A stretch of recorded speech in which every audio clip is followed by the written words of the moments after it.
Hello there, Pokemon Unite trainers. My name is Brick Guy, and I'm the creator of UniteScout, the website where you can submit your Pokemon Unite match reports to get analysis of your own performance and understand what's going on in the meta for Pokemon Unite. The Pokemon Unite launch has just happened at the time of publishing this video, and I couldn't be more excited for what happens next with the game. So what I want to do in this video is to show you how you can get started with UniteScout and what I think will be the best way to add your match reports here. The first thing you're going to need to do is create an account. The sign up process is super simple, and I recommend making your Unite username here for the website the same as the actual username you use in Pokemon Unite. What this will do is help other players find your profile and make you more discoverable in case others want to look you up. I already have an account, so I'm just going to log in and show you the next screen. After that is the fun part, just play some games. If you're able to take screenshots of the two post-game results screens, which I'm showing now, credits to Crashy, that will give you all the information you need to add to your match report. Once you are ready to add a game, make sure you're logged in and go to the Add Match screen. Here you're presented with a form that captures everything about your match. The format field allows you to mainly choose between ranked and normals. When tournaments do go live and events happen, they will also be added here so you can track your performance in those too. Up next is the Pokemon selector. Simply choose who you used in the match. Then you can start by adding the build, including your moveset and your items, which are on the left of the player summary screen. In this case, Crashy chose Surf, Amnesia, and the Potion. Just bear in mind, at the time of recording this, there is a small visual bug with some of the moves where they don't appear as selected. However, they definitely are selected and will go through to the database. You can also select your role, which isn't locked to what Pokemon Unite says if you really want to go out there and try Speedster Eldegoss, for example. In this case, Crashy, I believe, just chose to play as a defender, and then you can select the lane that you spent most of your time in as well. This data will help us analyse which sets are performing the best and how the meta is shaping up as a result. Next comes the results part of the form. Did you win or lose? In this case, Crashy won. Good job. And what did that game actually look like? Here we can track the total amount of goals your team scored and the amount of goals the opposing team scored against you.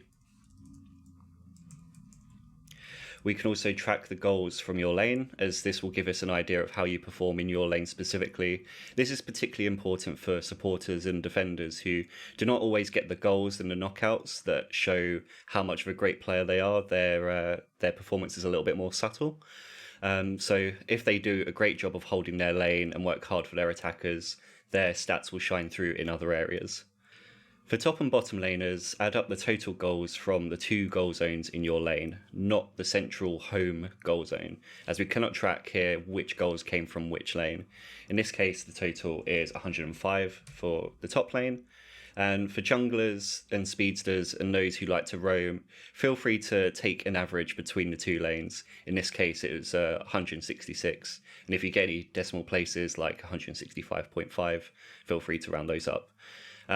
If you don't want to take a average, or you feel like we're in more one lane than the other, or supporting one lane more than the other, then feel free to use your best judgment based on the lane you spent your most time in. Bearing in mind it takes 80 and 100 goals to break the first two goal zones, so you can use 180 as a general ballpark if all goals in a specific lane were destroyed, although this number will likely be higher. You can see an example here. The bottom lane of our team got 226 points. Next is your specific gameplay stats, including your goals, your knockouts, your assists, and your points. These are the points that you earn throughout your gameplay. These aren't your goals that you scored. These are the points that determine if you got MVP, and they are found in the column on the very right-hand side of the player summary screen. And that brings me on to the last field. Did you get MVP? In this case, no. Once you've completed this form, you'll see another feature that won't be obvious upon completing your first form, and that is that the next form you start to fill in will be pre-populated with the data you entered originally. If you batch a group of matches into a single session, say like 5 or 6 in an hour, and you use the same builds throughout those sessions, for example, if you're in a tournament environment specifically, then this will massively speed up your future form submissions. It pre-populates the format, the Pokemon, the moveset, the battle item, the role, and the lane. So all that's left for you to do is actually just fill in what happened during the match. As you complete more match reports, your match data will populate your profile. So let's go to that now. And over time, this will give you a good picture of how you're performing as a player within a team. Now, in this case, I've used a lot of fake data just to test the form. Once you start putting in real data, you'll get a good picture of how you're doing.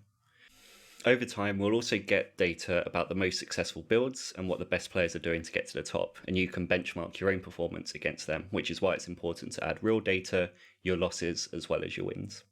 UniteScout is a website that is entirely data-driven from the match reports the Pokemon Unite community provides. At this stage, we don't know if the game will open up its data, and that's probably unlikely. So really the success of this website relies entirely on players like you enjoying the site, and that means I want to make this as easy as possible for you. We have 30 players signed up before launch, so we're growing very nicely, and that will definitely continue as more people discover the site over time. So if you have any questions or feedback, feel free to reach out to me using the details in the description below. I'm really here to help you and make this site as useful for the community as possible.